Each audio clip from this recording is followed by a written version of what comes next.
Hello and welcome to another edition of Gombe's Transformative Journey. It is such a pleasure to have you join us once again. I am Landry Adeyemi. Today we'll start off by reviewing some of the major activities and events during the past week in Gombe State, and afterwards we'll be having a detailed and in-depth conversation with the Director General of the Gombe State Joint Development Project Agency. I think I modeled that up a little.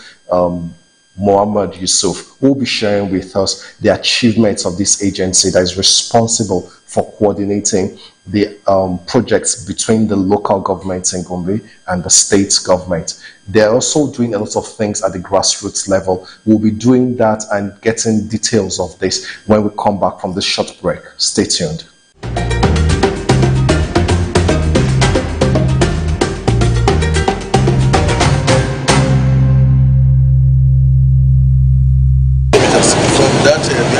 Members of the House of Reps Committee on the Ecological Fund were in Gombe to inspect erosion control projects and find ways to collaborate with the state government. The national lawmakers were taking on a tour of some of the major erosion sites and what the state government has been doing to tackle them. The contractor handling some of the erosion control projects explained the challenges and the scope of the project. This project spans to about 21 kilometers of different gullies of different sizes, out of which about 17 kilometers is a reinforced concrete channel, and as I earlier mentioned, only 4 kilometers are remaining. And out of the remaining, we have reinforced concrete channels that will be backfilled. After backfilling, there is bioremediation and fencing. So livelihoods of people and their properties will be protected in the rainy season, as well as there will be safety when it comes to flood entering to their houses. The next point of call is a meeting with Gombe State Governor. After a brief birthday pleasantries to the governor, the federal lawmakers assured their host that the federal government appreciates the efforts of the subnational and they would ensure that the state receives all the support it requires. We came purposely for an impact assessment visit on issues related to ecological challenges, erosion and others. While on our visit, we visited so many places. Sure, there are a lot of challenges, but our greatest surprise is the first and only state that we visited so far that we have seen commitment by the state government and the governor. But it is a clear demonstration that really you are governing the state by being a true leader, an exemplary leader, that we believe each and everyone need to have a leader like you, that if you invest 1 naira, you will see the impact of 2 naira in it. So Excellency, we cherish so much that one. However, we look at the challenges, we elicit the challenges, and we have seen the challenges, and we look at the piecemeal coming to you is by far inadequate, but the result is overwhelmed. I want to assure you this visit is going to be a different visit from the other visit or the traditional way of visiting state by members of the National Assembly for such assessment. This is a visit that we want to put it into reality in order to channel the fund that we have before us to be utilized judiciously, applicably and religiously to the desired need of the government. On coming to office, we made sure we formulated a clear agenda based on the mission, so as to deliver on the needs and needs of the people. And that we encapsulated in the development agenda for Gombe State, which is a 10-year development plan that is hinged on 5 pillars that are aligned to the sustainable development goals, one of which is addressing the issues of environment because of its impact and its influence on the livelihoods and lives of the people. And I'm happy to say that what we are doing has been yielding results. As of today, by the records, we have around 214 active gardens in Gombe. When I say active, I mean those that are really life-threatening and challenging, that could cause lives and livelihoods to perish in little or no time. You might have seen them because they went around the town, and even in Gombe metropolitan alone, There are around 7 quarters of such. But if you go through our remaining local governments, you see more. And we have around 214 active colleges. That is beyond the capacity of a local government or a state, or even the federal government. We need a concerted effort, a joint effort between the state, the local governments, and the federal government in order to address the issue. Yes, the World Bank has supported us through NEWMAP, which is Nigerian Erosion and Watershed Management Project, which has passed. I just linked into it almost at the tail end of it when I came in 2019 as governor. But hurriedly we paid our counterpart and submitted designs and benefited from that. And the project that followed it, which is AgriSan, we all equally keyed into it, and it is through those projects and the little effort that the state is making that we are able to maintain such environment. So when I got wind of this initiative from the House of Representatives, and they somehow need for us to open our arms, I said yes. I embraced my brother, the chairman, and equally all the members here. I'm happy to say that we relate very well with both the House of the National Assembly, Senate, and the House of Representatives. And indeed, we get every support we want from the federal government. But I think having to understand the basis and principles on which we need to collaborate is very key. And I believe that is the mission of this committee here today. So thank you very much for coming. Gombe State government has spent billions of naira mitigating the effects of gully erosions. A major intervention and partnership with the federal government would be a much welcomed boost. Also during the week, the Nigerian Agency for Food and Drug Control destroyed unwholesome food items, drugs, and other commodities from across the Northeast Zone. Some items were voluntarily handed over to NAFDAC by traders and dealers, while others were confiscated during enforcement activities. NAFDAC's resolve to ensure that nobody gets harmed by consuming products which is in the market that is unfit for consumption. These products, if allowed to circulate, would have caused untold harm to countless individuals. By removing them from circulation, we are taking a decisive stand against those who seek to profit at the expense of public safety.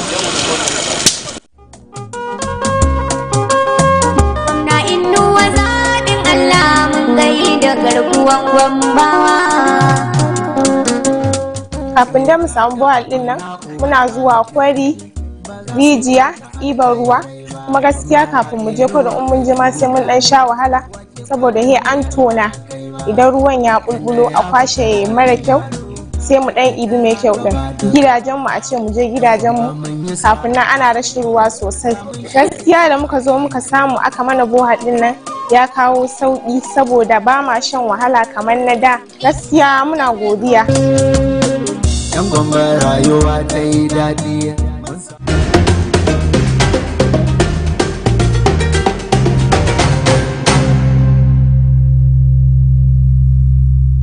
Welcome back. As I told you earlier, we'll be having a conversation with Yusuf Mahmood, who will be sharing with us the achievements of the Gombe State Joint Development Agency, which is responsible for coordinating the project between the local government, the 11 local governments in Gombe State, and the state government. So let's start with the setup of the agency. It's a development agency that is meant to coordinate the project between the joint project between the local governments and the state government. Ultimately is meant for the benefit of the people of Gombe, because the people at the grassroots don't really care if it's a state government project or a local government project, as long as development and the benefits of democracy gets to them. What's the idea behind the setup of this agency? Okay, thank you very much for having me. First of all, I would like to correct this impression that this agency is only coordinating projects between local government and state government. From our mandate and the law that established this agency in 2020, we also have the mandate of interfacing with developmental partners. where if there is some foreign agency or even local NGOs that want to partner with Gombe State government, we can interface with them, discuss with them, and look at the modalities where they can interface with the state or the local government areas. So the impression that people are having that the Joint Project Development Agency only has the mandate of coordinating projects between state and local government is not true. We also have the mandate to coordinate projects between other developmental agencies and with either the state or local government councils. Like recently, the Nigerian Institute of Transport Technology, HUMO, they wrote to us on skill acquisition that they want to come and train youths in various local government areas. So we are just waiting for the time when we'll be having the Joint Project Development Council so that we can present that to the local government chairman, and any chairman that is interested, even the state government, if they are interested, they can go into partnership with the Nigerian Institute of Transport Technology so that they can train our youths on different trades. So to go back to your earlier question, this agency was established in 2020, and His Excellency, the Executive Governor of Gombe, established this agency, and we have what we call the Joint Project Development Council. This Joint Project Development Council consists of the 11 local government chairmen. His Excellency, the Executive Governor, is the chairman of the council. Myself as the Director General, and I am also the Secretary of the council. And we also have the commissioners for local government, finance, works, and justice as members. That's what form the Joint Project Development Council. And any project that we are undertaking will have to go to the council. You understand? Not only goes to the council, in terms of the local government projects, any project that we are undertaking, those local government will write their priorities, their priority projects. That is why when you look at the quantum of projects that we are having presently, they varies. Some people now, we are constructing district head palaces in their area. Some people, some local governments, we are renovating secretariat. Like in Nakoda local government, we are constructing a brand new local government secretariat for them. So each local government, each of the 11 local governments would come and say, these are our priorities, these things that people want. Then the funding goes from both the state government and local governments into executing those things. Is that what you're saying, sir? Yes. And the way we do is that the sharing formula is not fixed. And if we go through the project, you are going to see that some local governments are having much more projects than the others. That emanated because of their availability of funds. You see, when a local government submits its request that I want to do this, I want to do this, and I need the intervention of the state government. Why I said so is that all the projects we have so far undertaken are in the local government areas. And the states contribute, assist the local government to execute their own projects. But that did not take away the project that the state government is undertaking in various local governments. Let me give you an example now. In our local government, or a place where I came from, His Excellency, the Executive Governor of Gombe State, Alhaji Mahmoud Inoue, has constructed a brand new hospital. The General Hospital in Kumo. General Hospital in Kumo that cost close to 7 billion. That project was not a joint project. It was fully funded by the state government. He is presently constructing about 8 roads from within the metropolis of our local government. That project is not a joint project between state and local government. Kaltungo General Hospital also in Kaltungo local government, and the one in Bajoga is also a purely state government project, not joint project. But how do these joint projects now key into this? Because now the state government is helping the local government, then still executing its own projects separately. But that the local government seems to be benefiting more than the state government. The state government has not benefited yet. We don't know, maybe in the future. But from the project we executed from 2020 to date, the state government has not benefited, and it has been contributing. Sometimes they share the responsibility 50-50, sometimes 60-40, sometimes 55-45. And up to this moment, it is the local government that are benefiting.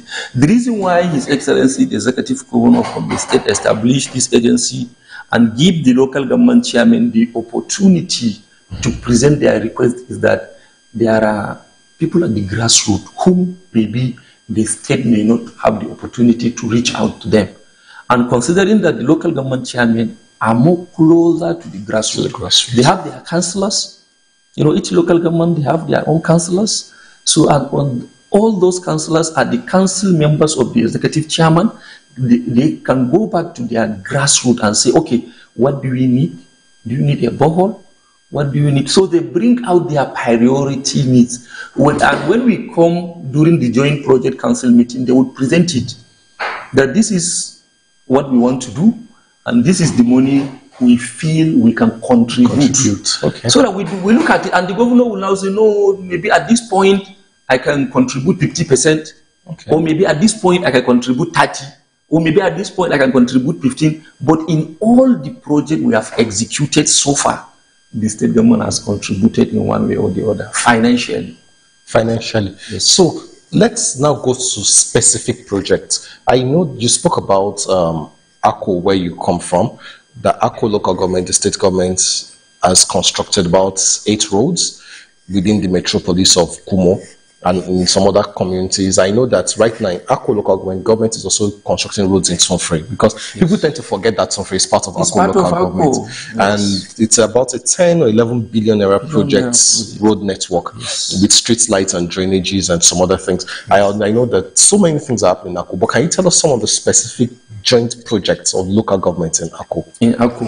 Okay. And maybe we can then go to some other local governments in brief.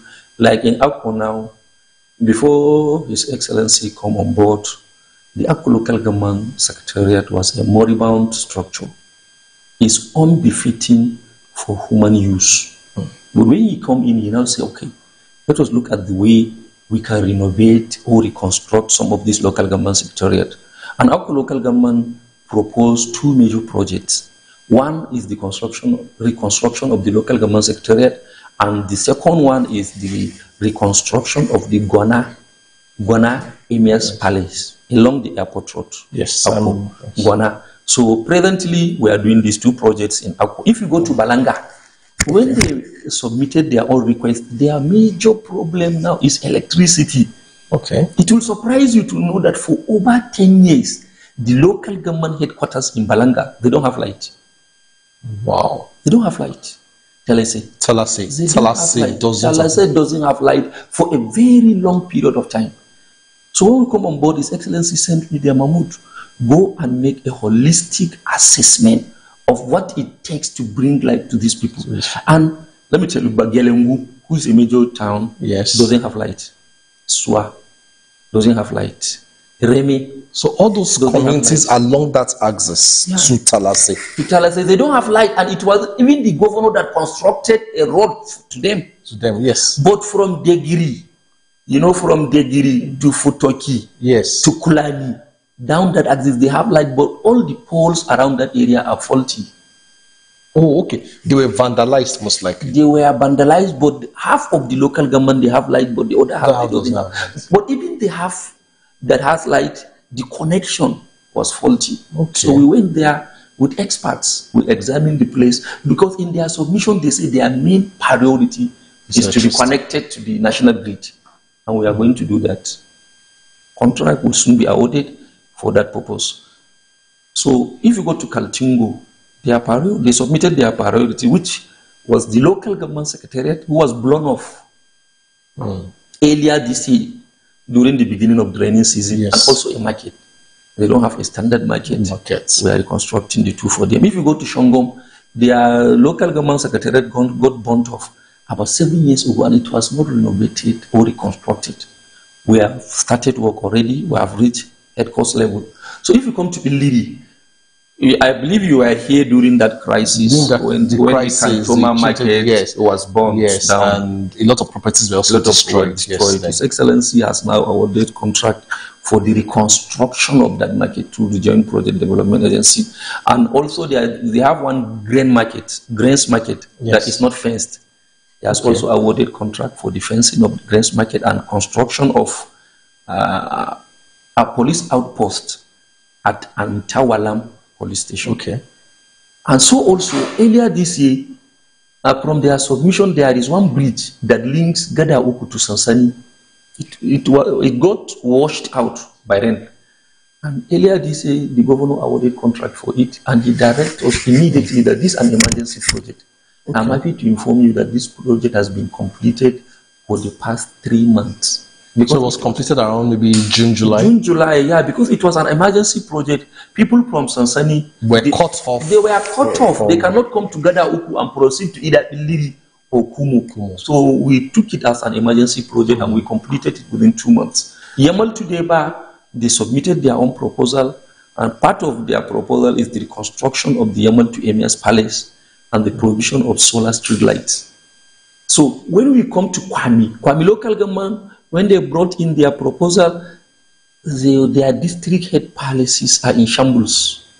Most of them are built by mud and roofed by thatch. Understand? So we are now reconstructing 11 district head palaces in Kwame. We are 11, and that is all they have. This project, I'm telling you, they have not been done since the creation of Gombe State. This is the first time we are since 1996. Yes. This is the first time we are reconstructing district head palaces. Go and ask anybody else. You know, in the past, when a stranger comes into town, either be it a village or whatsoever, you first go to district head. You identify yourself so that in case of anything, they know that we have a stranger.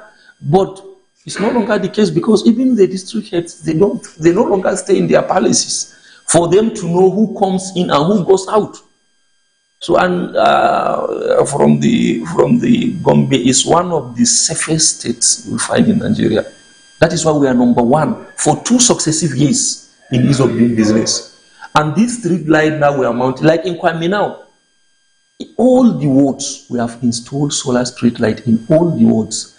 Go you can check Kwame, you can check Gadam, you can check Bojude, you can check Malan City, you can check Jurara, you can check Depampulari, you can check Maleri.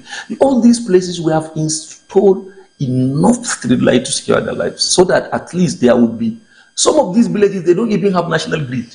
It is this solar street light that they sit down and enjoy themselves at night. And it enhances the security architecture of the state and the local governments. We know that recently the Federal Supreme Court judgment granted autonomy to local governments, or asserted it, and the President has also said he's going to ensure that local governments enjoy their autonomy. Gombe has already conducted local government elections way back. We are not waiting to, it's not a new thing in Gombe that local governments are duly elected, But looking at this local government, do you think that as they are now, they can stand alone without the support of the state government? I don't think so. There are so many local governments that I strongly believe that they will not stand on their own. Now, let me tell you, we have in this state a local government that has backlog of pensions of 10 years. 10 years? 10 years, yes. That is 3 administrations away. Yes. Backlog of pension of 10 years. Pension of 10 years. And it was even because this present administration of Governor Mohammed has paid off 2 years backlog. So that is what it could have been 12 years. Now you can start imagining how will they pay this backlog of pensions and gratuities. So does that not take us to the place of viability again? Yes, and I think His Excellency the Executive Governor of Gombe State is already doing it by doing this biometric, so that everybody must come to work, and you must come to work so that you can be identified as a worker. So I strongly believe that so many local governments will not be able to take care of themselves, especially when this 70,000 naira is being implemented. Yes. Many local governments will struggle. But maybe on that good side of it is the fact that allocation has increased.